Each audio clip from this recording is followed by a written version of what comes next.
야고보서 5장 말씀을 찾겠습니다. 야고보서 5장입니다.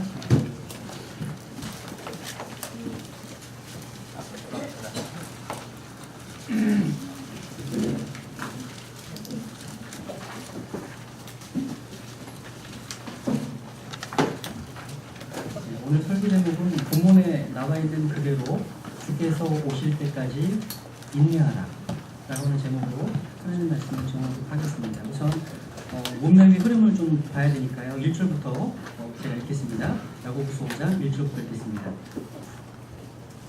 자, 이제 너희 부자들아, 너희에게 임할 너희의 비참한 일들로 인하여 슬피 울며 울부짖으라.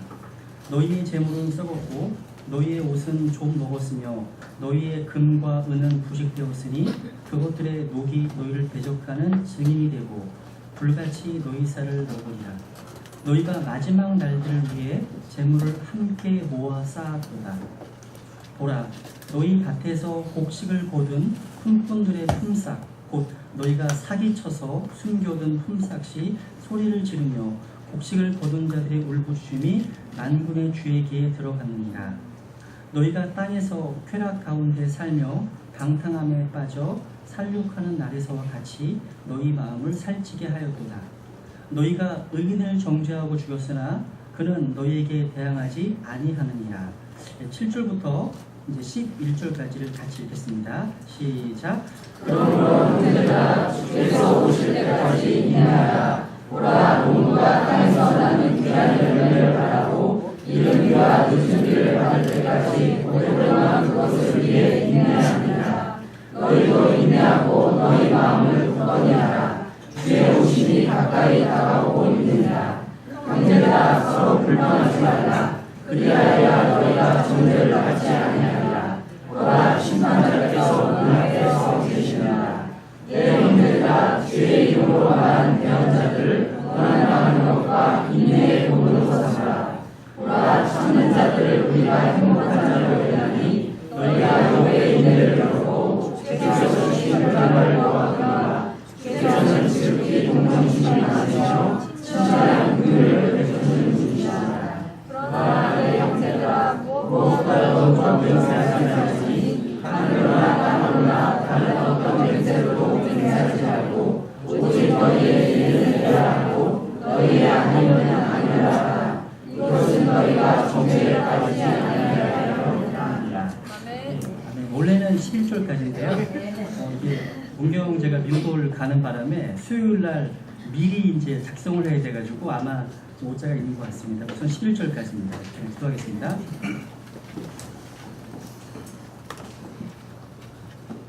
은혜와 긍휼이 풍성하신 살아계신 아버지 하나님, 주님의 선하심과 주님의 진리로 인하여 주님께 감사를 드립니다.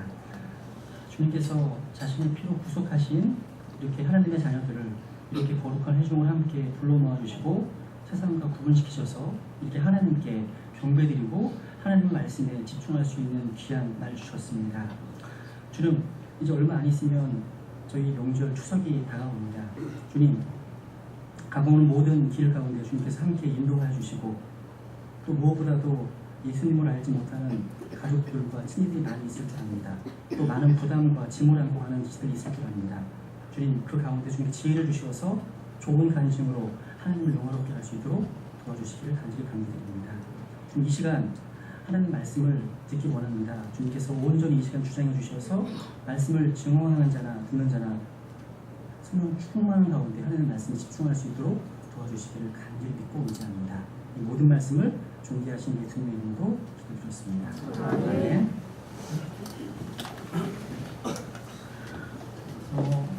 주보에 읽어보세요. 추석의 유래에 대해서 적어드렸는데요. 이제 한 주 남았습니다. 해마다 추석이나 설 명절이 되시면 마음에 커다란 부담을 안고 짐을 가지고 계신 분들이 이 자리에도 계시리라 생각이 됩니다. 왜냐하면 가족 가운데는 예수님을 모르는 분들이 많거든요.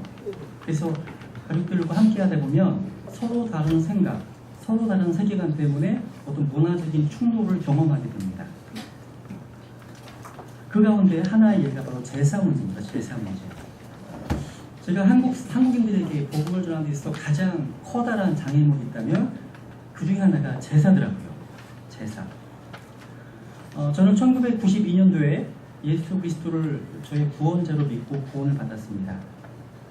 지금 생각해보면 구원받은 이후에 저를 가장 힘들게 했던 부분 중에 하나가 바로 제사 문제였습니다. 저는 3남 중에 막내로 태어났습니다. 20살의 나이에 아주 혈기왕성할 때 어린 나이에 이제 회심하게 됐죠. 그래서 성경을 통해서 제사는 바로 죽은 조상들이 와서 음식을 먹고 가는 것이 아니라 누가 참여한다고요? 그렇죠. 마귀들이 그 제사에 참여한다는 것을 깨닫고 이 제사 문제에 대해서 결단했습니다. 저를 구원하신 하나님의 크신 사랑을 경험한 저로서는 이 제사 문제가 바로 하나님을 부인하고 마귀들에게 엎드려 경배하는 문제이기 때문에 절대로 할 수가 없었습니다. 그래서 추석이나 설 명절이 다가오면 마음이 정말 무거웠습니다. 심지어 두려웠습니다. 맞을까봐.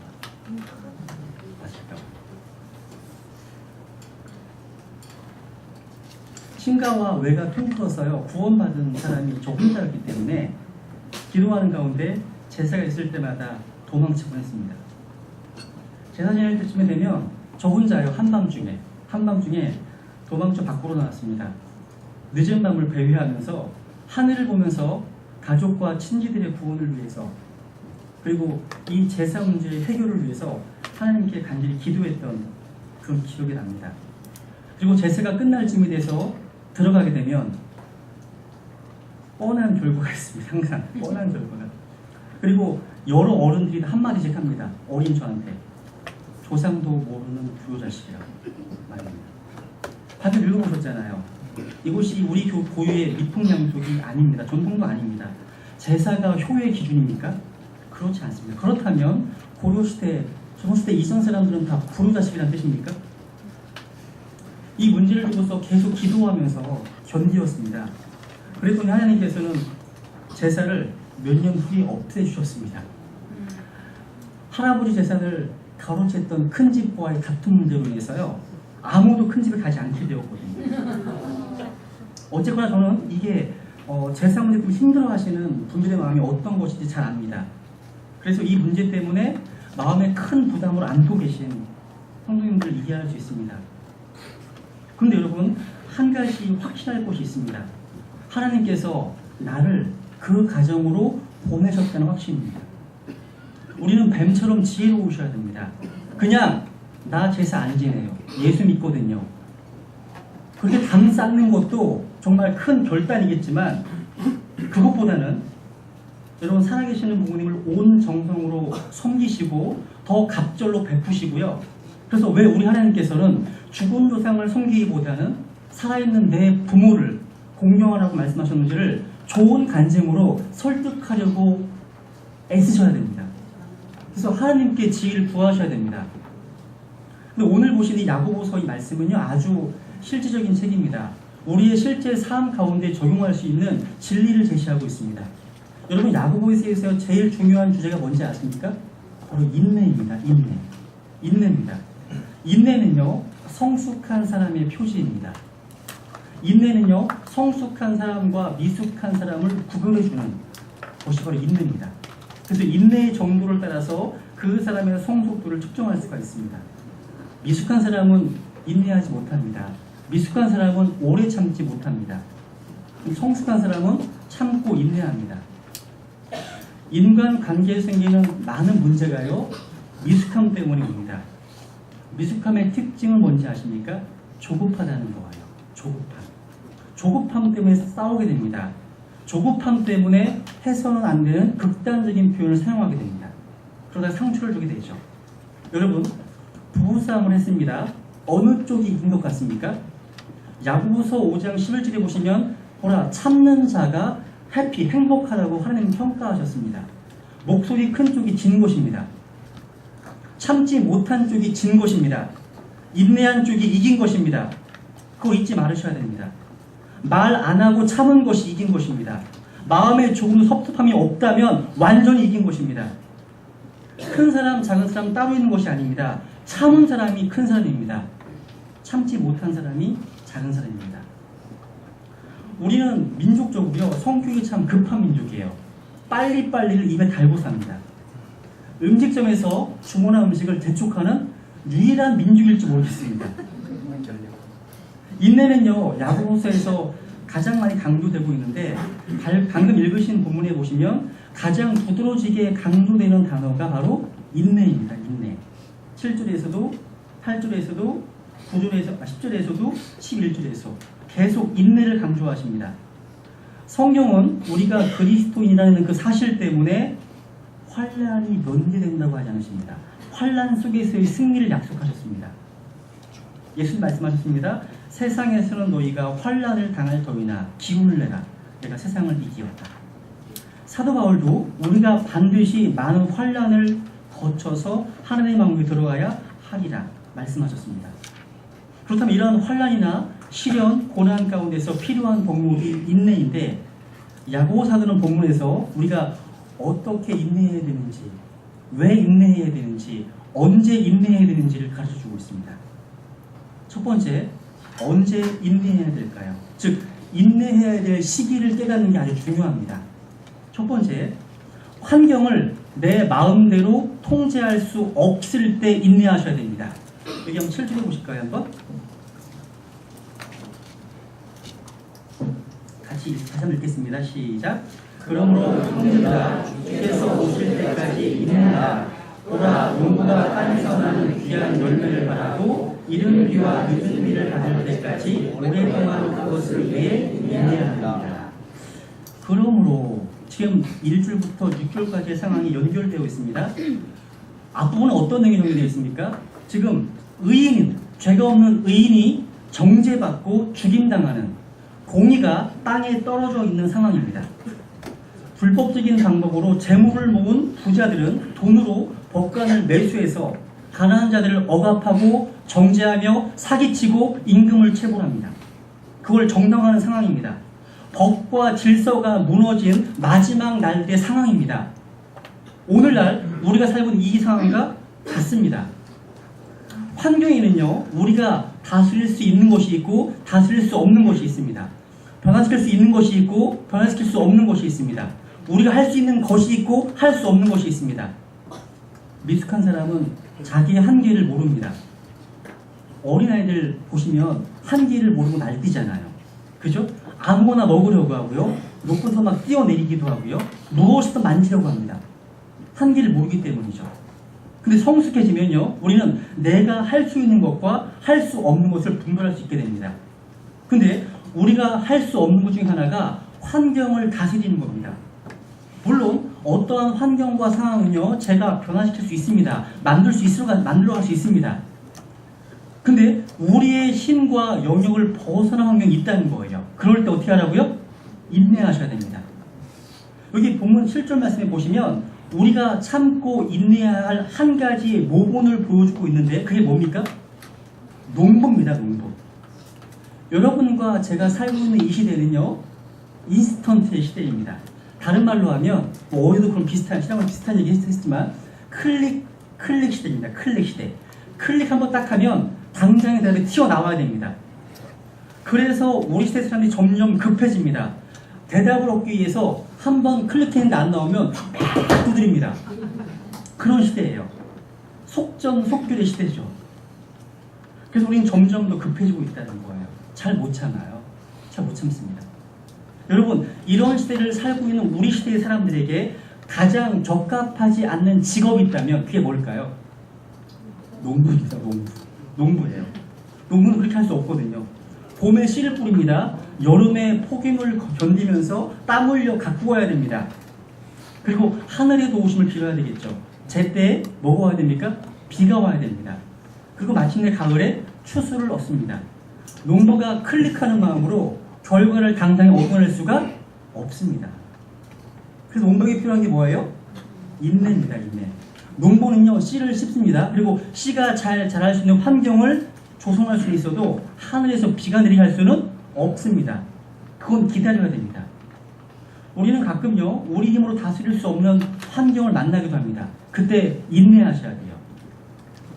이전에 저희 기현 엄마가 몇 년 된 것 같은데 오딱을 먹고서요. 그 오딱을 예방하는 것도 주잖아요. 그걸 먹었어요. 먹고서 먹었어요. 그런데 갑자기 옷에 올랐어요. 온몸이요. 머리 끝부터 발끝까지. 너무 안 됐습니다. 제가 할 수 있는 게 아무것도 없어요. 병원 갔더니 병원도 할 수 있는 게 아무것도 없대요. 참으셔야 한대요. 이런 환경입니다. 이런 상황에서는 인내하셔야 됩니다. 그러한 상황 속에서 염려하는 것은 비생산적인 일이에요. 누군가 그런 말을 했습니다. 당신이 어두운 터널을 통과하고 있다면 차표를 가지고 뛰어내릴 것이 아니라 조용히 기다려야 됩니다. 왜? 시간이 지나면 지나가거든요. 뛰어내리면 터널 속에 갇히는 겁니다. 그래서 상황을 내 마음으로 통제할 수 없을 때 뭐 하라고요? 인내하셔야 됩니다. 그리고 두 번째로 사람들이 내 마음대로 변하지 않을 때, 내가 원하는 대로 사람들이 안 변해. 그럴 때 인내하셔야 됩니다. 여기 앞부분에 보시면 부자들 생각해 보세요. 이들은 살육의 날, 도살의 날을 위해서 쾌락과 방탕함에 빠져서요, 자신의 마음을 살찌우는 자들입니다. 사기치는 자들이에요. 그리고 하나님의 진노와 심판에 직면해 있는 자들입니다. 환경을 인내하는 것과 더불어서 가장 어려운 것이 사람들에 대해서 인내하는 겁니다. 그렇게 특히 사람을 섬기시는 분들에서 가장 필요한 것도 인내입니다. 야고보는요 10절에 보시면 구약의 대언자를 예로 들고 있습니다. 한번 야고보서 5장 10절을 한번 같이 읽겠습니다. 야고보서 5장 10절 시작. 내 형제들아 주의 이름으로 말한 대언자를 고난당하는 것과 인내의 모습으로 삼으라. 하나님의 말씀을 백성들에게 전해주고 회개와 변화를 촉구했던 자들이 대언자들이었습니다. 그런데 이들은 많은 고난을 당했습니다. 백성들은 변화되기를 거부하고요, 오히려 대언자들을 핍박하고 죽이기까지 했습니다. 고난을 당하던 대언자들이 할 수 있는 것은요, 오래 참고 인내하는 것이었습니다. 여러분, 예레미야는 눈물의 대언자였죠. 눈물을 흘리면서 백성들을 섬겼습니다. 호세아는요, 호세아는 창녀인 고멜을 아내로 맞이하면서 끝없는 인내로 그녀를 사랑했습니다. 이것은 곧 하나님께서 이스라엘 백성들을 사랑하시는 모습을 보여준 것이었습니다. 많은 값을 지불하고 데려오면 다시 고멜은 몸을 풀러 나갑니다. 또 거듭 데려와야겠습니다. 이런 호사의 모습 속에서 인내를 배우게 됩니다. 그런데 인내가 필요한 사람은 대원자만이 아니에요. 자녀를 키우는 부모님들에게도 가장 필요한 것이 인내입니다. 인내예요. 교사와 특히 주일학교 교사분들 계시죠? 또 사역자들, 사역하시는 분들에게도 가장 중요한 게 인내입니다. 여러분, 선생님 똥은 개도 안 먹는다, 이런 말 들어보신 적 있으세요? 그만큼 어린 아이들을 가리키기 위해서는 그 교사들의 마음이 애가 타기 때문에 그렇다는 거죠. 근데 흥미로운 사실은 사도 바울이 사도의 표적을 언급할 때 놀랍게도 가장 먼저 언급하는 것이 뭔지 아십니까? 인내예요. 그래서 고린도후서 12장 11절에 보시면 내가 너희 가운데서 모든 인내와 표적들과 이적들과 능한 행위들로서 사도의 표적들을 행했다 말씀하십니다. 제일 먼저 인내가 나옵니다. 우리는 사람들이 변화되기를 기대하면서 그렇게 바랍니다. 근데 그들이 기대하는 만큼 변하지 않으면 이상하게 마음에 분노가 생겨요. 분노가 생깁니다. 그 분노에 대한 표현이 싸움으로 나오는 거예요. 그러니까 분노는 우리가 생각하는 기대에 미치지 못할 때 마음에 일어나는 현상입니다. 우리는 남편을 향해서, 아내를 향해서, 또 자녀를 향해서 분노합니다. 때로는 교회 성도님들이 목회자를 향해서 분노하는 것도 보았고요, 또 반대로 목회자가 교회 성도를 향해서 분노하는 것도 보았습니다. 저는 그 이유는요, 기대하는 만큼 변하지 않기 때문입니다. 내가 원하는 대로 변하지 않기 때문에 분노하는 것입니다. 그런데 여러분, 바로 그때가 가장 인내해야 될 때입니다. 여러분, 분노는 잘못된 길에서 나오는 거예요. 좀 기대를 낮추세요. 아니면 기대를 하지 마세요. 사람을 향해서, 또 아내를 향해서, 남편을 향해서, 자식을 향해서, 환경을 향해서 너무 많은 기대를 하지 않고 살아가는 것이 지혜로운 거예요. 어떤 면에서 우리가 가장 인내해야 될 대상은 나 자신입니다. 나 자신이에요. 이 세상에서 가장 참기 어려운 대상이요, 기대한 만큼 변하지 않는 나 자신이기 때문입니다. 언제 인내해야 된다고요? 상황을 내 마음으로 통제할 수 없을 때, 또 사람들이 내가 원하는 대로 변하지 않을 때 인내해야 됩니다. 그리고 세 번째로 야고보서 5장 11절에 보시면 내가 당하고 있는 고난의 이유를 모를 때입니다. 이 고난의 이유를 알 수 없을 때 인내해야 됩니다. 5장 11절 같이 읽겠습니다. 5장 11절 시작. 보라, 참는 자들을 우리가 행복한 자로 여기다니 너희가 욥의 인내를 들었고 주께서 주신 결말을 보았거니와 주께서는 지극히 동정심이 많으시며 친절한 그들을 베푸시는 분이십니다. 욥의 인내. 고난은요, 인생의 신비 가운데 하나죠. 그죠? 인생을 살다 보면 정말 이해할 수 없고 설명할 수 없는 그런 고난을 만납니다. 욥이 그랬습니다. 그때 욥이 할 수 있었던 것은 뭐였습니까? 인내하는 것 뿐이었습니다. 욥이 당한 고난은 정말로 이해할 수 없고 설명할 수도 없는 것이었습니다. 하루아침에 10자녀를 다 잃었습니다. 모든 재산을 다 잃어버렸습니다. 거기에다가 몸 질병으로 만신창이가 되었습니다. 그러니까 자기가 소유한 모든 것이 하루아침에 사라지고 말았습니다. 그런데 그때 그의 아내가 찾아와서 하는 말이 더욱 기가 막힙니다. 욥기 2장 9절에 보시면 당신도 아직도 당신의 순전함을 지키느냐? 하나님을 저주하고 죽어라. 욥의 아내가 하는 말을 보십시오. 이러한 고통의 상황에서 고통을 더하게 하는 여인을 보세요. 이러한 여인을 만나면 저는 생각나는 말씀이 있습니다. 잠언에 다투는 여자와 함께 넓은 집에서 사는 것보다 짐 모퉁이에서 혼자 사는 것이 낫다고 말씀하시죠. 어떤 분이요, 욥의 아내를 보면서 이렇게 얘기했습니다. 하나님은 욥이 좋아하는 것은 다 가져가시고 욥이 가장 싫어하는 것 남겨두셨다고요.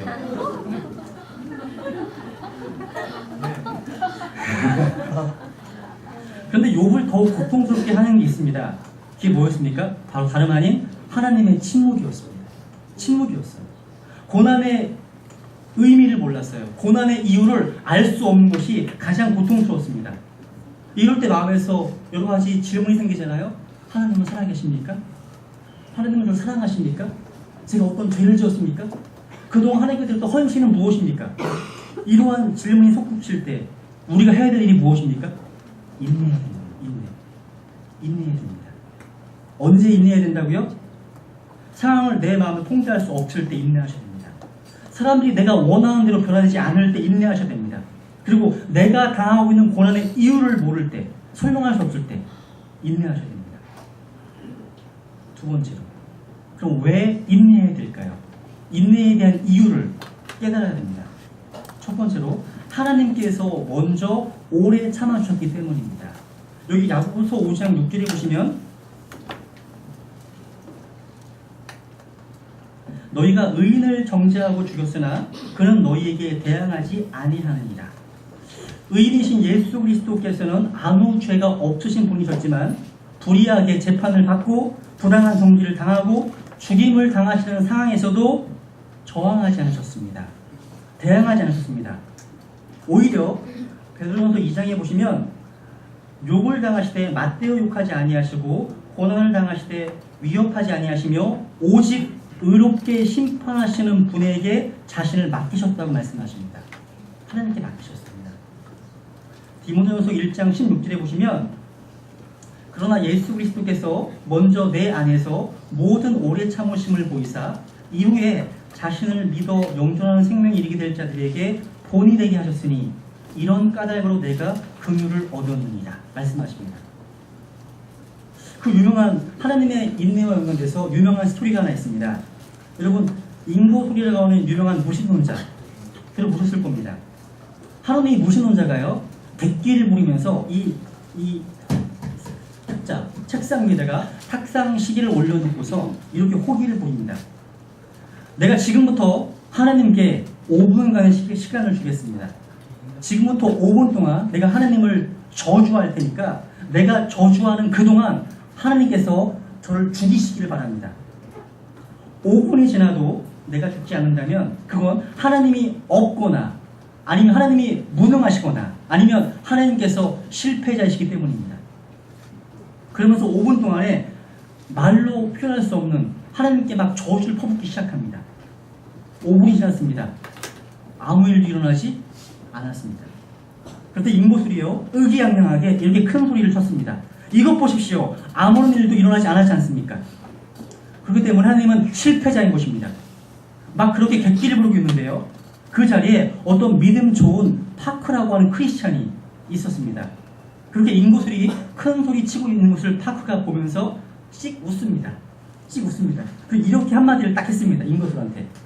과연 하나님이 실패한 것일까요? 오래 참으신 하나님의 인내를 단 5분간으로 단축치려고 했던 당신의 시도가 패배한 건 아닐까요? 이렇게 얘기했습니다.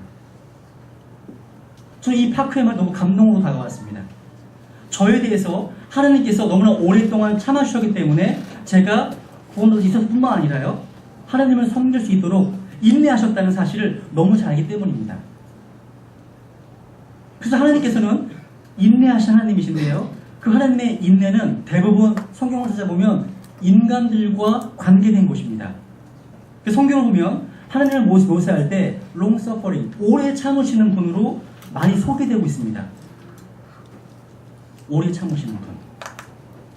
출애굽 34장에 보시면 주께서 그 앞으로 지나가시며 선포하시되 주로다 긍휼이 많고 은혜롭고 오래 참고 선함과 진리가 풍성한 주 하나님이로다. 로마서 2장 4절에 보시면 혹은 하나님의 선하심이 너를 인도하여 회개하게 함을 알지 못한 채 내가 그분의 선하심과 관대하심과 오래 참으심의 풍성함을 멸시하느냐. 꼭 이게 무신론자 임보술이 한 말씀 같지 않으십니까? 여러분, 이 하나님이 우리 하나님이시라는 겁니다. 그렇다면 이런 질문이 가능하겠죠. 왜 하나님은 인내의 하나님이어야 할까요? 왜 하나님은 이렇게 오래 참으실까요? 저는 이 질문에 대해서 고린도전서 13장을 가지고 답변해 보고 싶습니다. 찾아보겠습니다. 여기 잡으시고요. 고린도전서 13장.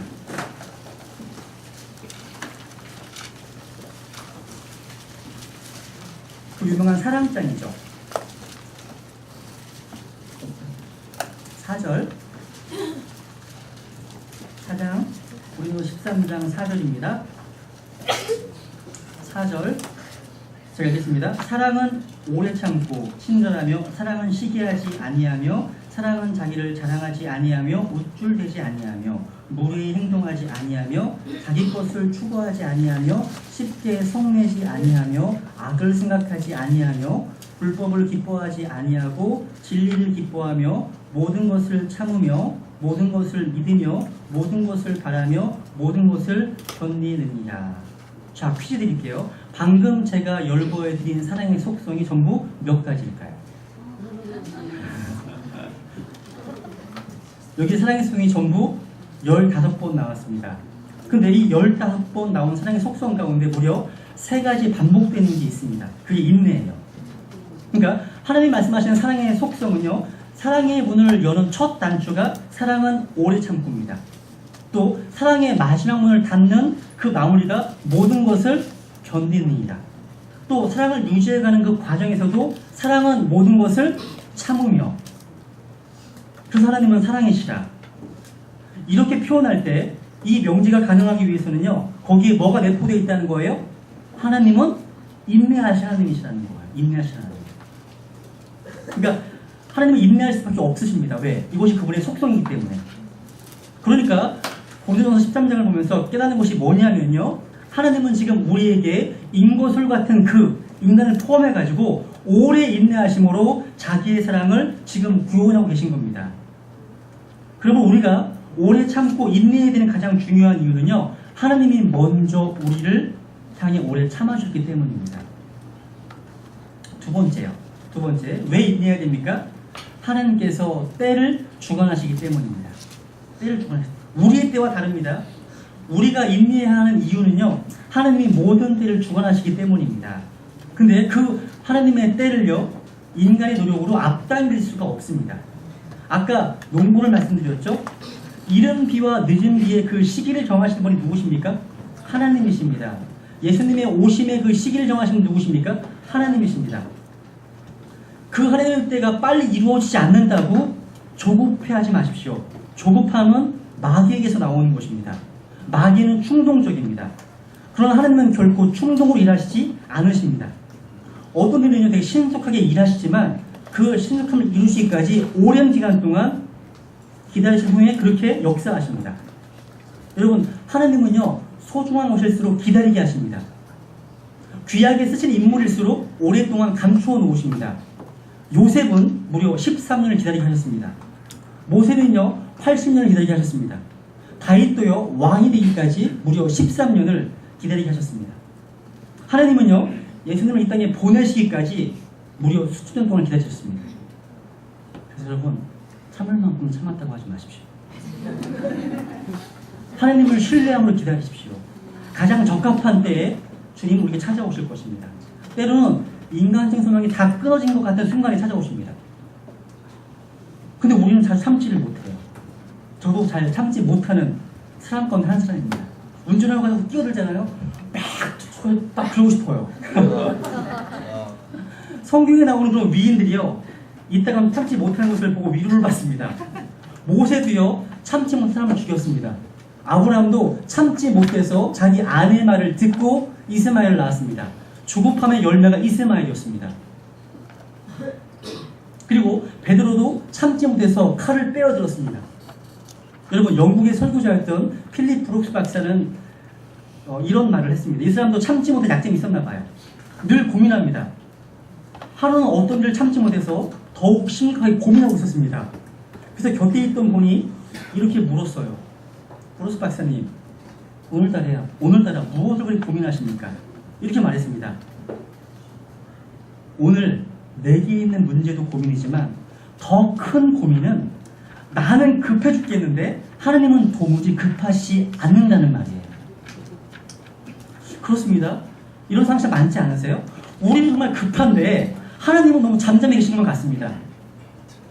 그래서 성경은 욥의 인내를 배우라고 말씀하십니다. 하나님은 실수가 없으십니다. 하나님의 때는 정확하십니다. 그래서 우리는 인내해야 됩니다.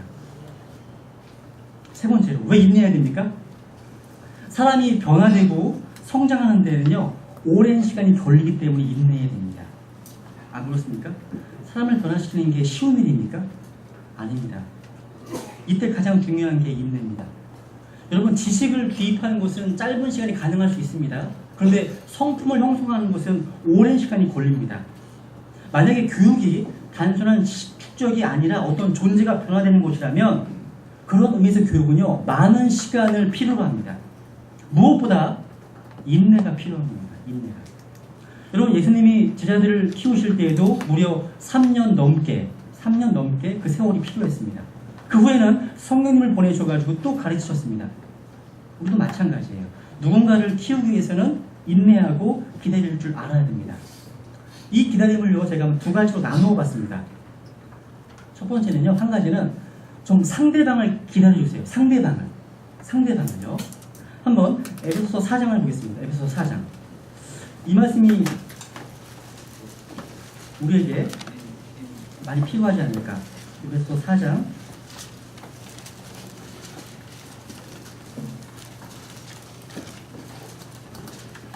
2절 3절을 같이 읽겠습니다. 에베소서 4장 2절과 3절입니다. 시작. 모든 겸손과 온유와 오래 참음으로 사랑 안에서 서로 참아주며 화평의 매를 이루고 성령이 하나 되게 하신 것을 힘써 지키라. 여기 오래 참음으로 사랑 안에서 서로 뭐하라고요? 참아주기. 저는요 교회 안에서 진리의 문제, 본질의 문제가 아닌 이상 이 말씀 그대로요 오래 참음으로 나와 다른 생각을 가지고 있는 사람들에 대해서 포용하고 용납해주는 태도가 필요합니다. 오래 참음으로 사랑 안에서 서로 참아주기. 저는 이 말씀이요 교회뿐만 아니라 우리나라 대한민국에서도 너무 절실하게 필요한 것이 아닐까 생각이 됩니다. 왜 그렇습니까? 지난 총선 때인가요? 총선 때 부인할 수 없는 진실 하나가 있었습니다. 머리부터 발끝까지, 처음부터 마지막까지 완전히 생각이 다른 두 그룹이 존재한다는 것을 확인했습니다. 선거 끝나고 그 다음날 신문을 보니까 어떤 게 나왔습니까? 딱 한반도를 반토막 내가지고요. 동쪽은 시뻘건색, 서쪽은 노란색이더라고요. 어떻게 이럴 수가 있을까? 이 당에도 좋은 사람이 있고 저 당에 나쁜 사람이 있고 저 당에 좋은 사람이 있고 이 당에 나쁜 사람이 있고 같은 말인가요? 하여튼간 그렇습니다. 그러니까 그 인물을 보고 댐댐이를 보고서 사람을 뽑아야 되는데 어떻게 이 지역을 딱 가지고서 다 빨갛고 다 노랗고 할 수 있느냐는 말입니까?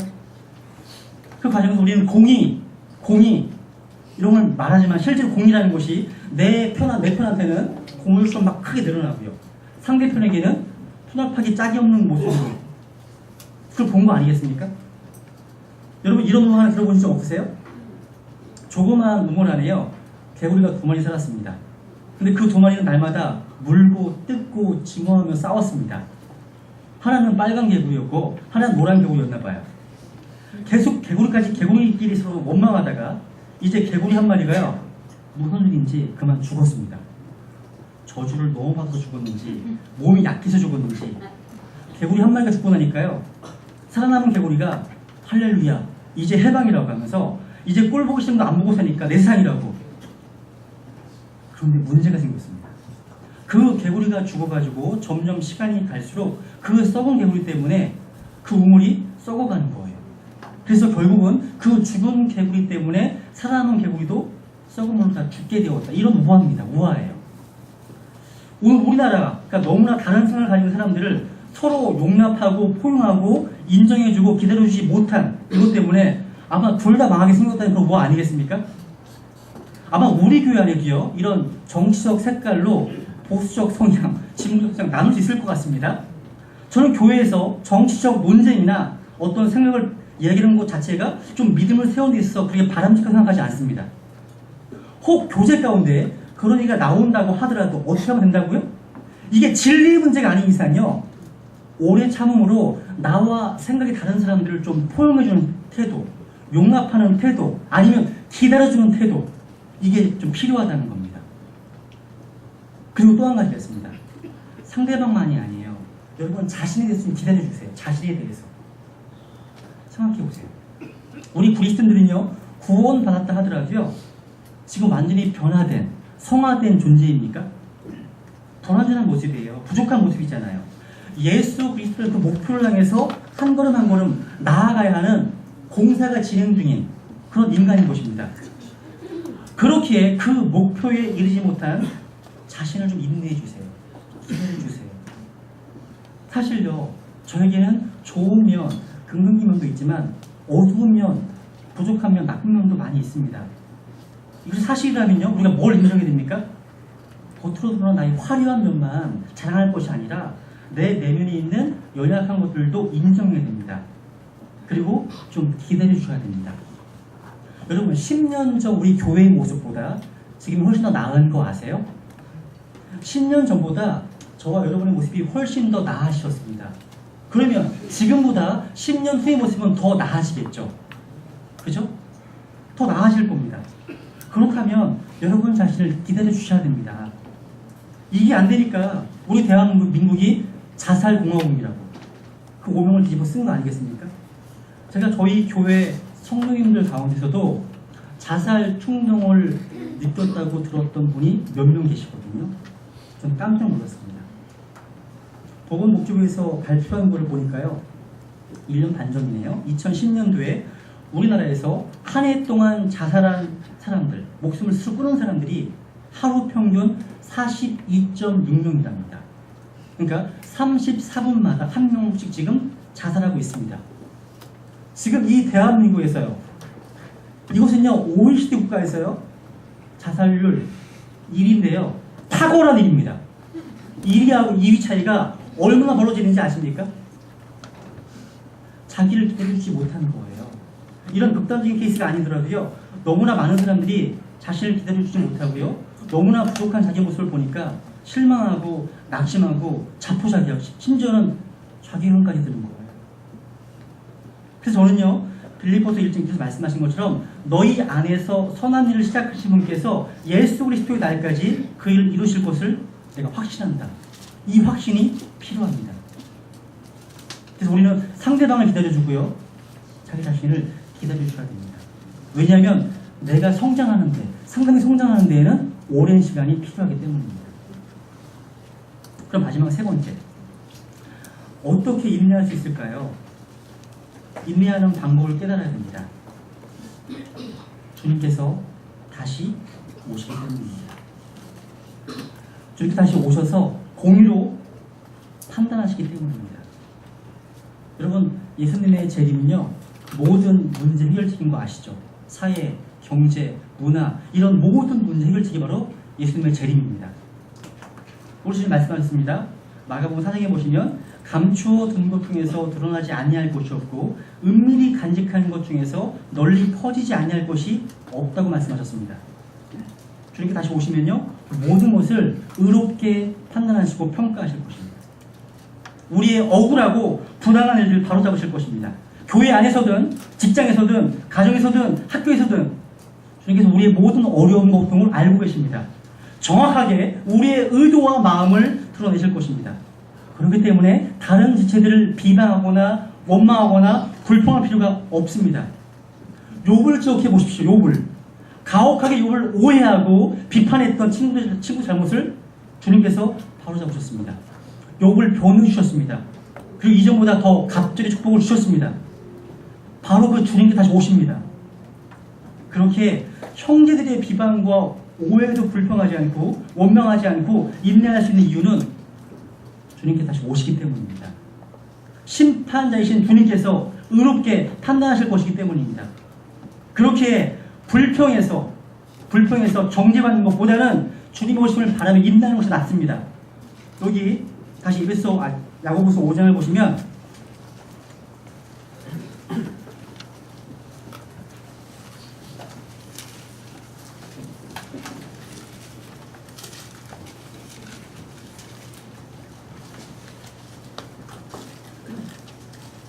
구절에 보시면 같이 읽겠습니다. 시작.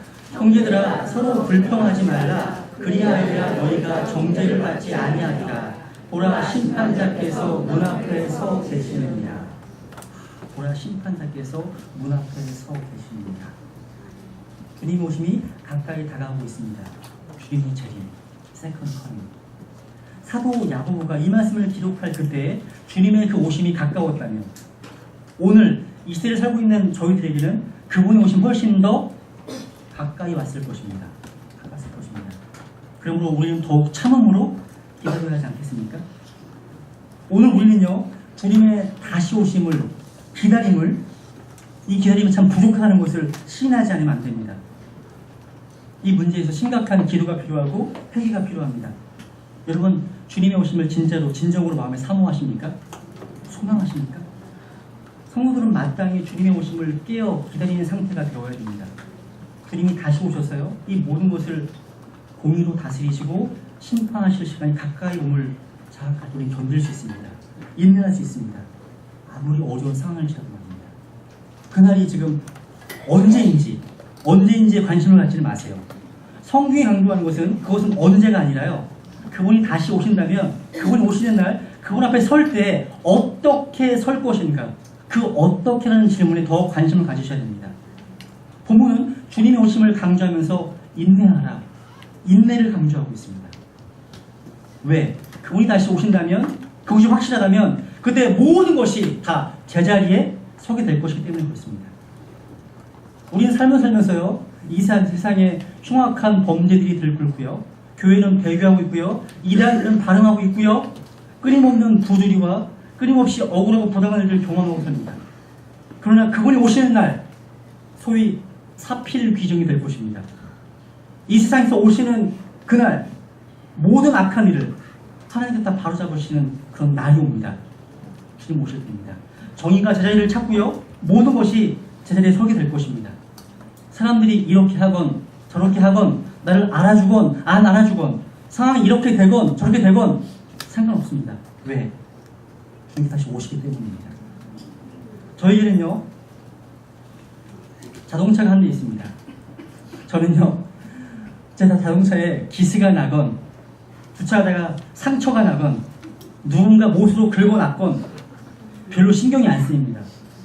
장마철만 되면요, 자동차에 비가 새가지고 우리 지원 엄마가 컵을 들고 서 있어요. 옆에서. 참 즐겁습니다. 전혀 신경이 안 쓰여요. 왜 그런지 아십니까? 제 자동차가 연식이 오래돼가지고 폐차시킬 날이 얼마 안 남았기 때문입니다. 새 차라면요 신경이 많이 쓰이겠죠. 누가 긁어놓더라도 마음이 참 상하죠. 그런데 폐차가 얼마 안 남은 차라면 그 자동차의 종말의식이 제 마음을 아주 편안하게 해주더라고요. 그렇습니다.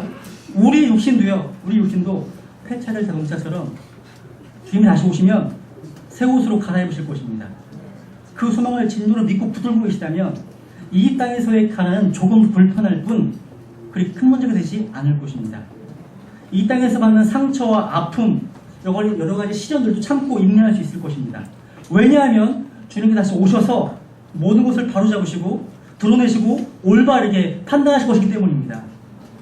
그래서 야고보는 주의 재림이 가까움으로 참고 마음을 굳건히 하라고 말씀하셨습니다. 참다 보면 인내하다 보면 낙심도 되고 지치기도 해. 그래서 마음을 굳건히 하셔야 됩니다. 여러분 욥이 이러한 고백을 남겼죠. 그러나 내가 가는 길을 그분께서 아시나니 그분과 나를 단련하신 뒤에는 내가 금같이 나오리라. 나는 이 어려운 고통이 왜 왔는지 모릅니다. 근데 누가 한다고요? 그분께서 아신다고요. 하나님이 아시면 된 거예요. 그분께서 아시고 이유가 있어서 고통을 허락하셨다면 그래서 마침내 나를 이 고난의 풀물 속에서 정금처럼 만드실 것이라면 난 그걸 믿는다고. 그 하나님의 주권에 대한 신뢰 그것 때문에 욥은 견딜 수 있었던 것입니다. 우리의 모든 것을 하시는 그 주님께서 다시 오십니다. 여러분 2000년 전에 예수님께서 이 땅에 오셨을 때는요 세상 죄를 제거하신 하나님의 어린 양으로 구원으로 오셨습니다. 그런데 여기 5장 9절에 보시면 눈앞에 서 계시는 분이 누구십니까? 심판자께서입니다. 심판자께서 어느 날 역사 가운데 우리 주님이 돌아오실 때는 그분은 구주로 오시는 것이 아니라 심판의 주로 오십니다. 형제들아 서로 불평하지 말라. 그리하여야 너희가 정죄를 받지 아니하리라. 보라 심판자께서 문 앞에 서 계시느니라. 역사의 문 밖에 계시는 분은 누구십니까? 바로 심판자이십니다. 그렇습니다. 우리는 어느 날 그 심판자 앞에 서야 됩니다. 그때 중요한 것은 참고 인내하며 살았는지 우리의 삶의 결산입니다. 내가 살아왔던 삶의 결과물을 내놓아야 됩니다. 예수 그리스도를 믿고 인내하며 살아왔던 결과물을 그분 앞에 보여주셔야 합니다. 그것이 열매예요. 미국에서 어떤 초임 변호사 된 지 얼마 안 되신 분이요 어떤 한 청년을 변호하게 되었습니다. 이 청년이 가난했지만 아주 똑똑했습니다. 아주 전도가 유망했던 친구였는데 친구들의 유혹을 통해서 마약에 손을 냈다가 재판을 받게 되었습니다. 이 젊은 변호사는요 사명감을 가지고 거의 무료 변론으로 이 청년을 열심히 변호했습니다. 이 청년은 초범이었고요 강력성이 있어 보였고 그리고 변호사의 열렬한 변호를 통해서 집행유예로 풀려납니다. 그때 변호사는 자기가 변호했던 이 청년에게 부탁을 합니다. 이제 당신이 내가 당신을 변호한 그 보람을 보여주십시오. 당신의 변화의 삶을 어느 날 보여준다면 나는 당신을 변호했던 것을 돈과 상관없이 보람으로 간직하겠다. 그리고 헤어졌습니다. 세월이 흘렀습니다. 이 변호사가 판사가 되었습니다. 우리 한국에서는 판사하신 분들이 옷 벗고 변호사 하시잖아요. 미국은 변호사 하신 분들이 판사가 되시더라고요. 이게 더 맞는 것 같아요. 경험까지 판사하니까. 그죠? 근데 이분이 판사가 되었어요. 근데 판사도 여러 가지 케이스를 보다가 어느 날 깜짝 놀랐습니다. 자기가 오래전에 변호했던 그 청년이 또 재범하고 돌아온 거예요. 청년은 미안했지만 기뻤습니다. 자기를 사랑해 주었고 자기에게 친절을 베풀어 주었던 그분이 판사라는 사실 앞에 안도하면서 판사님 죄송합니다. 참 죄송합니다. 선처를 부탁합니다. 이렇게 말하는 청년을 바라보면서 이제 판사가 된 변호사는 이렇게 말했습니다. 오래전 나는 당신의 변호인이 되었습니다. 그러나 오늘 이 자리에 나는 변호사가 아닌 판사로 재판관으로 서 있습니다. 오래전 나는 당신에게 긍휼을 베풀었습니다. 그리고 그런 긍휼이 당신의 새로운 변화의 삶의 열매가 되어달라고 부탁했습니다. 당신은 그 기회를 낭비했습니다. 나는 이제 공의로 당신을 재판할 수밖에 없다는 것을 기억하십시오. 어느 날 우리가 주님 앞에 서게 될 때 그렇게 되지 않을까요? 우리를 구원하신 주님, 우리에게 은혜와 긍휼을 베풀어 주신 주님, 그러나 그분 앞에 서서 삶을 결산하는 그날, 그분이 우리에게 부신 그 은혜에 보답하는 변화의 열매가 어디 있느냐고 물어보신다면 어떻게 대답하시겠습니까? 참고 인내하십시오. 불평하지 마십시오. 심판자께서 문 앞에 서 계십니다. 기도하시겠습니다.